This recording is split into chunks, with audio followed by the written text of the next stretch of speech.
Timbravano e poi andavano a sbrigare faccende personali, grave danno per l'ente e l'utenza, ha scritto il pubblico ministero Alessandra Russo nell'ambito del processo a 4 impiegati del comune di Palma di Montechiaro. Il magistrato non crede ai testi della difesa che all'udienza precedente avevano scagionato i 4 imputati finiti sotto processo nell'ambito di un'inchiesta anti-assenteismo che ha già portato a 20 rinvii a giudizio. Gli imputati dello stralcio abbreviato che si sta celebrando davanti al GIP Stefano Zammuto sono Pino Scerra, 66 anni, Casimiro Gaetano Castronovo, 51, Giuseppe Amato, 51 e Giuseppe Bellia, 63 anni.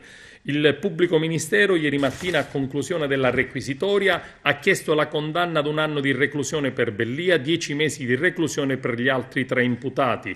Il 9 aprile discuteranno i difensori, gli avvocati Santo Lucia e Francesco Scopelliti, e successivamente il magistrato Zammuto entrerà in Camera di Consiglio ed emetterà il verdetto.